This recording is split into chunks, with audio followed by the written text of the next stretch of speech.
Doctor Ritu बनावत बोलना शुरू करिए। धन्यवाद धन्यवाद अध्यक्ष महोदय। मैं लोहागढ़ की बहू और मेवाड़ की बेटी, जिसको आपने सदन में बोलने का मौका दिया, साथ ही आपका आभार व्यक्त करती हूँ। साथ ही बयाना की जनता का भी आभार व्यक्त करती हूँ, जिसने दोनों पार्टियों को चितकर विकास की आवाज बनने का अवसर प्रदान किया।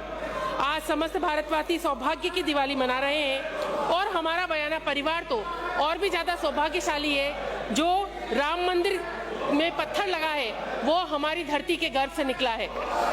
और जैसा कहते भी हैं कि जा पर कृपा राम की होई, ता पर कृपा करे सब कोई।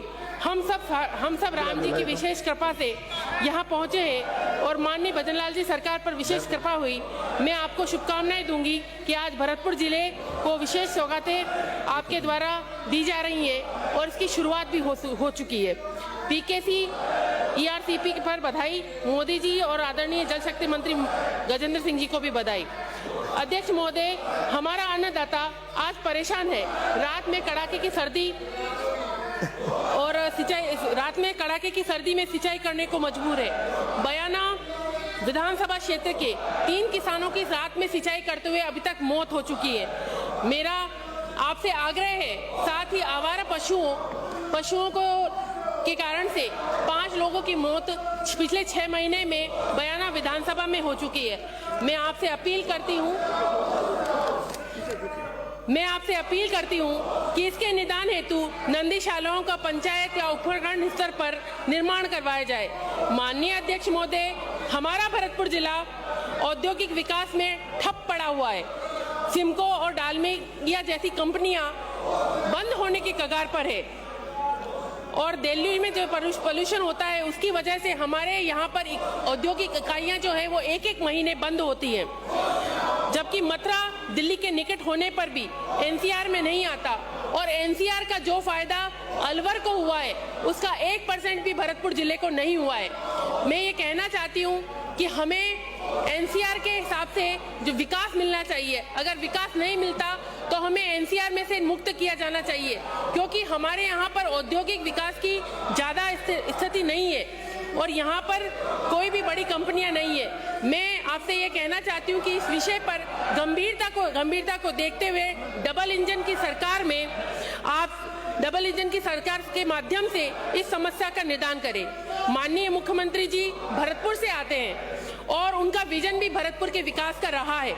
मैं आपसे निवेदन करती हूँ कि हमारा क्षेत्र कृषि और पशुपालन का क्षेत्र है और यहाँ पर आपसे निवेदन है कि कृषि और पशुपालन को प्रोत्साहन देते हुए यहाँ पर एग्रीकल्चर यूनिवर्सिटी और वेटरनरी यूनिवर्सिटी स्थापित की जानी चाहिए। पूर्वी राजस्थान में बिजली का स्थायी संकट हमेशा रहता है और इस स्थायी संकट को दूर करने के लिए पूरे पूर्वी राजस्थान में कोई भी पावर प्लांट स्थापित किया जाना चाहिए। यद्यपि धौलपुर में गैस पर आधारित पावर प्लांट है, लेकिन वह भी बंद पड़ा हुआ है। मैं ये कहना चाहूंगी कि हमारी बीजेपी जो है उसने लगातार पहले पूर्ववर्ती सरकार से ये अपील की थी कि वैट को घटाया जाए, जिससे कि क्षेत्रवासियों को, संपूर्ण राजस्थान वासियों को लाभ मिल सके।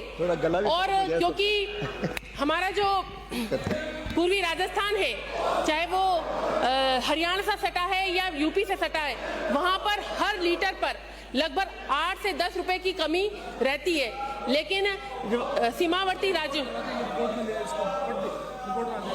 एनसीआर पीवीएम को आवंटित राशि राजस्थान को एनसीआर में ही हो, ऐसा प्रावधान किया जाना चाहिए। साथ ही मैं कहूंगी कि डीजल और पेट्रोल पर वैट कम होना चाहिए, ताकि जो हमारे सीमावर्ती क्षेत्र है उसमें जो पेट्रोल पंप है उनको भी लाभ मिल सके, क्षेत्रवासियों को भी लाभ मिल सके। और हमारी पहले से ये मांग रही है, बीजेपी ने भी इसके लिए आंदोलन तक किए हैं, तो मैं ये कहूंगी कि इस मांग को पूरी करते हुए तुरंत वैट घटाया जाना चाहिए। यातायात की सुगमता के लिए बयाना और रूपबास में बस स्टैंड का निर्माण करना, क्योंकि कनेक्टिविटी भी है जो विकास का आधार है। मैं ये कहना चाहती हूँ कि कनेक्टिविटी को बढ़ाने के लिए अभी आप देखिए कि आजादी के इतने सालों बाद भी बयाना और रुब्बास में बस स्टैंड तक नहीं है, और बयाना में जो बस स्टैंड है वो किराए की बिल्डिंग में चल रहा है।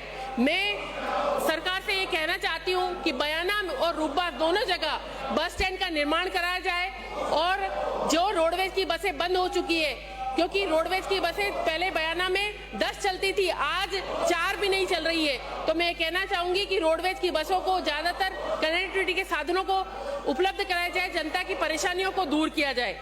माननीय अध्यक्ष महोदय, मेरा आपसे निवेदन है कि स्टेट हाईवे नंबर 1 को NHAI को दिया जाए, नेशनल हाईवे में तब्दील किया जाए, बयाना में बाईपास निकालते हुए सवाई माधोपुर तक 4 लाइन बनाया जाए, और इसको आगे दिल्ली मुंबई एक्सप्रेस हाईवे पर कनेक्ट किया जाए, जिससे विकास को नव पंख लग सके। माननीय अध्यक्ष महोदय, मैं कहना चाहती हूँ कि हमें जो ये वर्तमान सरकार है उसको गुड गवर्नेंस देना है राजस्थान को, और उसके लिए सबसे ज्यादा जरूरी बात यह है कि वर्तमान में चिकित्सालयों में डॉक्टर हो, नर्सिंग स्टाफ हो, स्कूलों में शिक्षक हो, पुलिस के पास स्टाफ हो। जैसा कि हमने पूर्ववर्ती सरकार में देखा कि जो पुलिस थी वो केवल और केवल मंत्रियों की सुरक्षा में ही खड़ी रहती थी, जनता के दुख दर्द से उनको कोई सरोकार नहीं था। मैं ये कहना चाहती हूँ कि अब जो सरकार है उसको ये प्रयास किए जाने चाहिए, उनको ये ध्यान रखना चाहिए कि हमारे पुलिसकर्मी केवल मंत्री और सांसदों की सुरक्षा में न रहे, बल्कि जनता के दुख दर्द को कम करने में अपना योगदान दे पाए। माननीय अध्यक्ष महोदय, ERCP के माध्यम से 5 वर्षों में पानी आएगा, लेकिन तब तक किसान क्या अपने हाथ पर हाथ धरे बैठा रहेगा? मेरे क्षेत्र का वाटर लेवल लगातार कम होता जा रहा है। मैं सरकार से ये मांग करना चाहती हूँ कि गंभीरी नदी में रेगुलर पानी छोड़ा जाए। पाचना बनने के बाद लगातार भरतपुर जिले के हितों पर कुठाराघात हुआ है। मैं ये कहना चाहती हूँ कि आप लगातार गंभीरी नदी में पानी छोड़कर और ERCP की योजना में गना पक्षी विहार को तक जोड़कर भरतपुर जिले को अपने हक का पानी दिलाएं और इस योजना को आगे बढ़ाने का काम करें। साथ ही मैं ये कहूंगी कि राम मंदिर के निर्माण में बयाना का पत्थर सर्वो उपयोगी रहा है, और उसी पत्थर को जब 22 जनवरी को पूरे भारतवर्ष में दिवाली मनाई जा रही थी, उस समय उस बंसी पहाड़ का जो पत्थर है वो अवसाद की दशा में था। मैं ये कहना चाहती हूँ कि हमारे क्षेत्र में इतना सौभाग्यशाली है कि वहाँ राम मंदिर का पत्थर जा रहा है, किंतु वहाँ का जो व्यक्ति है जो उस पत्थर को जमीन के गर्भ से निकालता है वो आज भी मजदूरी के अलावा कुछ भी प्राप्त नहीं कर पा रहा है। मैं ये कहना चाहती हूँ कि सरकार खनन निधि पर पुनः रिव्यू करे और ऐसी योजना बनाए कि वहाँ का स्थानीय ग्रामीण 1-1 हेक्टेयर की लीज दी जाए, जिससे कि वहाँ के स्थानीय व्यक्ति को भी उसका लाभ मिल सके। लादू लाल मैं ये कहना चाहती हूँ कि आपके